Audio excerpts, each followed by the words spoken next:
Welcome to Vyaspeed. In this lecture, I am going to explain you about the index number. Now, what is the index number?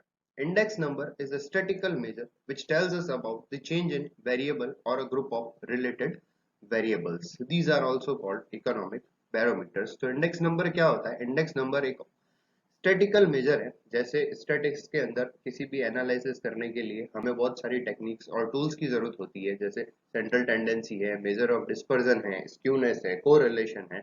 वैसे ही एक index number भी एक statistical major है जो क्या करता है, वेरिएबल्स और ग्रुप ऑफ वेरिएबल्स में जो चेंज होते हैं उसे कैलकुलेट करता है. तो इसको हम एक एग्जाम्पल से समझते हैं. सपोज आपने एक मकान हाउस परचेज किया 2 लाख रुपए में in the year 2005.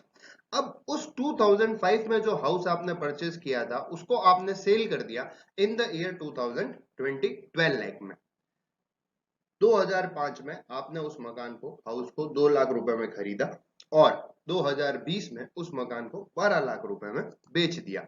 So what is the profit? तो अब आपके दिमाग में क्या चल रहा है, प्रॉफिट कितना होना चाहिए कि खरीदा 2 लाख में था, बेचा 12 लाख में, तो कितना प्रॉफिट होगा? 12 लाख माइनस 2 लाख? नो, ये प्रॉफिट नहीं होगा. क्यों नहीं होगा? इसका कारण है कि जो आपने मकान 2005 में 2 लाख रुपए में खरीदा था, आज की डेट में इट मींस कि जब आपने उसको सेल किया था 2020 में, तो क्या उस 2 लाख की वैल्यू 2 लाख ही रही? नहीं ना.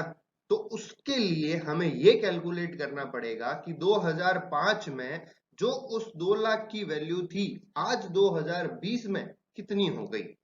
उसको कैलकुलेट करने के लिए, उसको फाइंड आउट करने के लिए हम इंडेक्स नंबर को यूज लेते हैं. इंडेक्स नंबर ये हमें मेजर करके बताएगा कि 2005 में जो 2 लाख रुपए की वैल्यू थी आज 2020 में उसकी कितनी वैल्यू है, और फिर हम जब उसको सेल्स में से माइनस करेंगे तो हमारा प्रॉफिट आएगा. तो इसकी डेफिनेशन क्या है इंडेक्स नंबर की? It is a special type of average which shows the change in the group of variables or a group of related variables with respect to time, locations and characteristics. Now, kinds of index number. So there are 4 kinds of index number: price index number, quantity index number, value index number, special purpose index number. Price, when we want to find out the change in the price.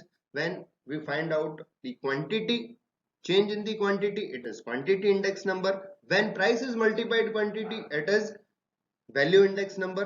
और जब हम हटके किसी special चीज के लिए index number को calculate करना चाहते हैं, जैसे वो एम्प्लॉयमेंट हो, प्रॉफिट्स हो, तब हम जो इंडेक्स नंबर कैलकुलेट करेंगे उसे हम special type of index number कहते हैं.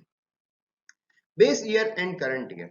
जब भी हम इंडेक्स नंबर का कंस्ट्रक्शन करेंगे, जब भी किसी चीज को कंस्ट्रक्ट करते हैं, तो हमारे पास जो होता है वो बेस होना बहुत जरूरी होता है. तो उसे हम बेस ईयर कहते हैं, जिसे हम कंसीडर करते हैं या जिसके रेस्पेक्ट में हम उसको कैलकुलेट करते हैं, तो उसे बेस ईयर कहा जाता है. और जिस ईयर का हमें कैलकुलेट करना होता है उसे हम करंट ईयर कहते हैं. तो current year is the year whose value are to be compared, और जिससे कंपेयर करनी होती है ईयर, वो ईयर हमें बेस ईयर कहते हैं. इस एग्जांपल से अपन इसको समझते हैं कि in this example if we want to construct the index number, तो हमें सबसे पहले ये पता करना होगा कि हमारा बेस ईयर क्या होगा. तो अगर हम 2010 को बेस ईयर मानते हैं तो 2010 की जो प्राइस होगी वो हमारे बेस ईयर मानी जाएगी.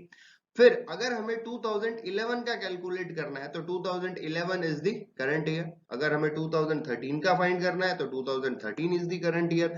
और अगर हमें 2015 का फाइंड आउट करना है तो 2015 इज द करंट ईयर. तो ऐसे ही अगर इस एग्जांपल में अपन देखते हैं तो 2010 बेस ईयर है, तो बाकी सारे 11 to 19 जिस दिन का अपन इंडेक्स नंबर कैलकुलेट करेंगे, they all are known as the current year. Construction of index number.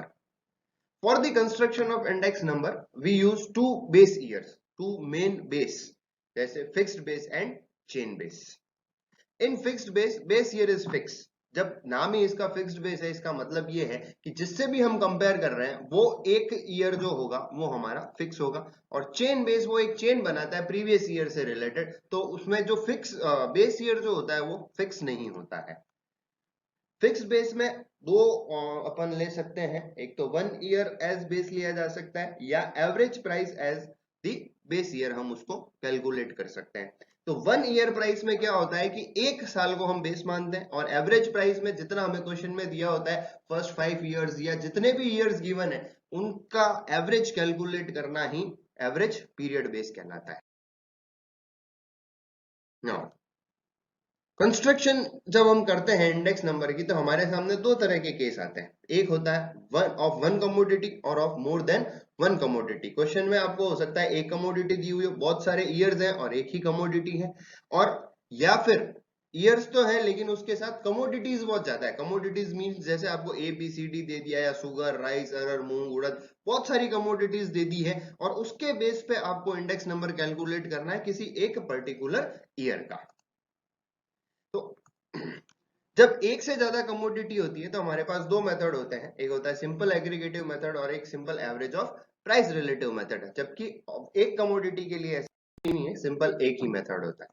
तो अब अपन ये देखते हैं पहले कि एक कमोडिटी का इंडेक्स नंबर हम कैसे कैलकुलेट करते हैं। कि उसके लिए एक फिक्स फॉर्मूला है, P01 equals to P1 upon P0 into 100। P1 का मतलब होता है करंट ईयर प्राइस, P0 का मतलब होता है बेस ईयर प्राइस। अभी मैंने आपको एग्जांपल में दिखाया था कि बेस ईयर किसको कहते हैं और करंट ईयर किसको कहते हैं, तो उसी के अकॉर्डिंग ये फॉर्मूला लगेगा P1 upon P0 into 100। Base year एक साल भी हो सकता है और एवरेज प्राइस भी अपन उसको बेस मान सकते हैं। For example, from the following data, prepare index number of prices taking 2000 as the base year and 2014 as the base year. एक बार 2010 को बेस ईयर मानना है और एक बार 2014 को बेस ईयर मानना है। Now, in the 2010, अगर हमें 2010 को बेस ईयर मानना है तो सबसे पहले तो फॉर्मूला क्या होता है, अगर एक कमोडिटी होती है तो फॉर्मूला होता है P1 upon P0 into 100। P1 मतलब करंट ईयर प्राइस, P0 मतलब बेस ईयर प्राइस। नाउ 2010 को बेस ईयर मानना है तो 2010 के सामने प्राइस 400 है, वो हमारी बेस ईयर प्राइस होगी। तो अगर हम 2011, सो इसका, क्योंकि बेस ईयर का जो इंडेक्स नंबर होता है वो हमेशा 100 होता है, ये याद रखेंगे, remember that the index number of the base year is 100। Now for 2011, अब 2011 का इंडेक्स नंबर हमें कैलकुलेट करना है, मींस ये हमारे लिए क्या हो गया, ये हमारा करंट ईयर हो गया। तो फॉर्मूला होगा current year price upon base year price. Current year price 500, base year price 400, 500 upon 400 into 100 equals to 125। तो 2011 का index number with respect to 2010 is 125। Same for the 2012, 2012 के लिए 700, 700 is the current year price. Base year price तो fix रहेगी 400, तो 700 divide by 400 into 100 equals to 175। तो 175 index number है कौन से ईयर का, 2012 का, with respect to 2010। Same current year 2013 के लिए 728 प्राइस रहेगी, बेस ईयर हमारा फिक्स रहेगा, 728 divide by 400 into 100 equals to 182। Same for next year 2014, 800 is the current year price, 800 divided by 400 into 100, 200, 880 divided by 400 into 100, 220, 864 divided by 400 into 100, 216, 900 divided by 400 into 100, 225, 960 divided by 400 into 100, 240, 1000 divided by 400 into 100, 250. So जब हमने 2010 को base year लिया तो सारे ही 11 से लेके 19 तक के जो इंडेक्स नंबर हैं with respect to 2010 is the this. Now taking 2014 as the base year, जब हम 2014 बेस ईयर लेंगे फॉर्मूला सेम वही रहेगा, P1 अपॉन P0 इंटू 100। तो 2014 की प्राइस जो 800 है वो हमारे लिए क्या होगी, बेस ईयर प्राइस होगी। और जैसा कि आपको पता है बेस ईयर की का इंडेक्स नंबर हमेशा कितना होता है, 100। अब बेस में हमेशा 800 रहेगा। So for the calculation of 2010, 400 divide by 800 into 100। For the calculation of index number of 2011, now 2011 is the current year price, 500 divided by 800 into 100, 700 divided by 800 into 100, 728 divide bye 800 into 100, 800 तो है ही है तो 100 ही रहेगा, base year है।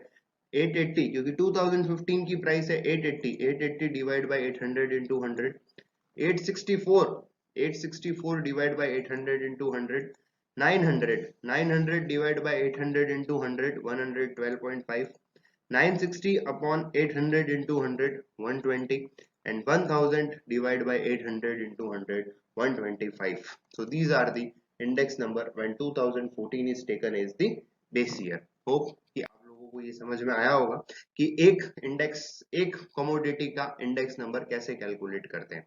In next lecture, I am going to explain you about the construction of index number of more than one commodity. Thank you so much.